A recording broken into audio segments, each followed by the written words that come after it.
حسن صاحب، آپ نے سنا جس طرح سے مراد علی شاہ صاحب کہہ رہے ہیں کہ کل تک تو نون لیگ کے لیے نیب ڈرانا خواب تھا، آج نیب اور نون لیگ ایک پیج پر ہے، کیا کہنا چاہ رہے ہیں وہ؟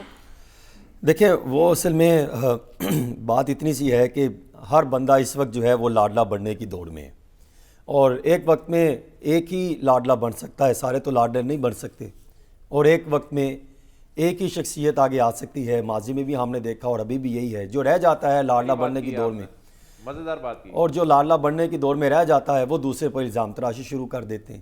لیکن اس سارے معاملے میں لاڈلا بنے یا نہ بنے، عوامی مفادات، عوامی مقاصد وہ کہاں پہ کھڑے؟ آپ نے غریبوں کو روٹی کپڑا مکان کے نعرے دینے، دعوے دینے، آپ نے جو طلبہ کے پاس جو ڈگریاں لے کر بے روزگار پھر رہے ہیں ان کو آپ نے جھوٹے دعوے اور خواب ہی دکھانے ہیں، اور پھر دوسری طرف آپ بات کرتے ہیں ہم ملک کو ترقی کی راہ پر گامزن کرنے کے لیے ہم ایک زبردست ایجنڈا لے کر آئے ہیں، اور آج تک روڈ میپ کوئی بھی پارٹی نہیں دے سکی۔ مجھے یہ سمجھ نہیں آتی کہ ہم افسانوی جو ہے وہ خوش فہمی میں کب سے مبتلا ہیں اور اس سے نکلتے کیوں نہیں ہیں۔ ہم صرف جو ہیں وہ افسانے ہی پڑھتے ہیں، ان سے سنتے ہیں، تاریخ دوبارہ دہراتے ہیں، اور پھر معاملہ وہیں کا وہیں آ جاتا ہے۔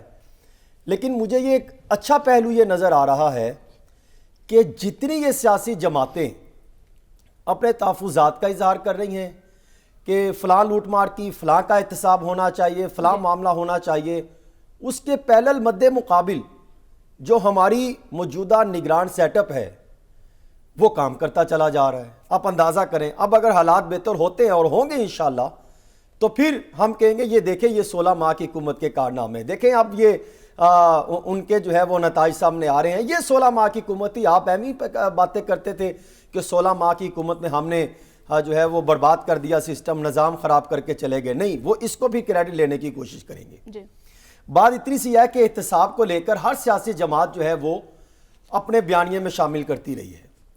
چند ایک صرف میں معلومات آپ کے سامنے رکھتا ہوں کہ چاہے وہ ریاست مدینہ ہو، چاہے وہ احتساب کمیشن ہو، چاہے وہ اینٹی کرپشن ہو، چاہے وہ منی لانڈرنگ کے کیسز ہوں، چاہے وہ بڑے بڑے جو ہے وہ آپ پر نعرے لگائیں ٹی ٹی سکینڈل ٹیلی گرافک ٹرانسفر کے حوالے سے، چاہے وہ فالودے والے کے اکاؤنٹ سے پیسے نکلیں، چاہے وہ آپ کے جو ہے وہ جو گیٹ کیپر ہے، نائب قاصد ہے، ان کے اکاؤنٹوں سے پیسے نکلیں، چاہے کچھ معاملہ ہو، پاناما سکینڈل ہو، کچھ ہو، آپ ان کو سب کو سائٹ پہ کر دیں، کسی کو عدالت سے ریلیف مل جاتا ہے، کسی کو یہی احتساب کے ادارے ریلیف دے دیتے ہیں، کہیں پر وہ اسٹیبلشمنٹ کی پناہ حاصل کر کے جو ہے وہ معاملہ کلیئر کر لیتے ہیں۔ اور اس سارے معاملے میں جو غریب بندہ جس کا آپ نے خون نچوڑ کے آپ نے اس سے ٹیکس وصول کیے، وہ کہاں پر سٹینڈ کرتا ہے؟ وہ پیسوں کا آپ نے کیا کیا؟ دیکھیں تماشا دیکھیں، 8 سالوں میں 50 کرپشن کیسز کی تحقیقات کے لیے 6 ارب روپے خرچ کیے گئے، اور رزلٹ کیا نکلا؟ 0۔ 10 سالوں میں 900 ارب روپے کے کرپشن کی تحقیقات کے لیے 27 ارب روپے خرچ کیے گئے، لیکن کسی ایک بڑے لیڈر کے خلاف جو ہے وہ سزا مستقل نہیں سنائی گئی تو اس کو سیاسی ڈھانچہ دیکھتے ہوئے معاملہ کو ختم کر دیا گیا۔ اور اس سارے معاملے میں بتائیں لگ بھگ کوئی 80 to 85% لوگ جو ہیں وہ ضمانتیں لے کے چلے گئے، کچھ پروسیکیوشن ویک ہو گئی، وہی پروسیکیوشن کہتی تھی کہ یہ والیوم 10 نکالے، بڑا خوفناک ہے۔ ہم سوچتے تھے کہ ریاست مدینہ میں وہ والیوم 10 بھی سامنے آ جائے گا، کچھ سامنے نہیں آیا۔ ٹیلی گرافی ٹرانسفر سامنے آئے گی، کچھ سامنے نہیں آیا۔ ایسٹ ریکوری یونٹ بنائے گئے، کروڑوں روپے اس پہ خرچ کر دیے، کچھ سامنے نہیں آیا۔ یہ حکومت آئی 16 ماہ کی، ہم عوامی مفاد کو سامنے رکھتے ہوئے بے روزگاری ختم کرنے آئے ہیں، عوامی مفاد بہتر کریں گے، اور پھر یہ بھی نعرہ لگایا گیا کہ جو مہنگائی ہے اسے کم کی جائے گی۔ یہ تاریخ بتاتی ہے، ریکارڈ بتاتا ہے کہ 16 ماہ کی حکومت میں تاریخی جو ہے وہ مہنگائی ریکارڈ کی گئی۔ میں نہیں کہہ رہا، ڈاکومنٹس بتاتے ہیں۔ پھر آگے آ جائیے، پھر کیا کیا گیا؟ اپنے کیسز معاف کروائیں، وہی احتساب کے ادارے جس کو وہ دوسرے استعمال کرتے رہے، وہی چھتری کے تلے آ کے وہ سارے وہاں پر شفٹ ہو گئے، اور پھر کیا ہوا؟ اپنے کیسز ختم کرا کے دوسروں کے کیسز بن گئے۔ اب ہوا کیا کہ سب جو ہے وہ چور چور پر آ گئے، وہ بھی چور، وہ بھی چور، وہ بھی چور۔ ایسے لگتا ہے کہ پاکستان میں کسی کے پاس جو ہے وہ سفید کپڑا موجود ہی نہیں ہے، سب جو ہے سفید کپڑے پر کوئی نہ کوئی دھبا لگا کر پھر رہے ہیں، اور جاتے کس کے پاس ہیں؟ عوام کے پاس۔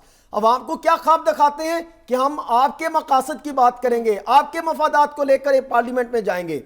صرف آپ گزشتہ اور کوئی دور نہ جائیں 70 سے لے کے اب تک کا ریکارڈ اٹھا کے دیکھ لیں کہ یہ بڑے بڑے ترم خان سیاستدان یہ پارلیمنٹ میں بیٹھ کے کیا عوامی مفادات کی باتیں کرتے ہیں؟ یہ باتیں کرتے ہیں ہمارا فلاں بیوروکریٹ نے فون نہیں سنا، ہمیں فلاں ٹھیکہ نہیں ملا، ہمارا فلاں روڈ نہیں بن سکا، سیوریج کا ٹھیکہ فلاں کو نہیں ملا. اور ان ترقیاتی منصوبوں کی اگر آپ تحقیقات کروائیں گے تو آپ کو کرپشن کے انبار لگیں گے، لوٹ مار کے کارخانے نظر آئیں گے. یہ میں نہیں بتاتا، یہ ڈاکومنٹس بتاتے ہیں، حقائق بتاتے ہیں، زمینی حقائق بتاتے ہیں. میرا کام ہے میں زمینی حقائق گراؤنڈز پہ جا کر دیکھتا ہوں. ایز اے رپورٹر ہم نے دیکھا کہ کرپشن کے انبار ہر دور میں لگے، دوسروں پر لگاتے رہے. تو یہ تو پھر تماشا ہے. پھر آپ عوامی مفاد پہ کیوں بات نہیں کرتے؟ عوامی ایجنڈا جو لے کر آتے ہیں اس پر کیوں بات نہیں کرتے؟ احتساب کی سارے باتیں کرتے ہیں.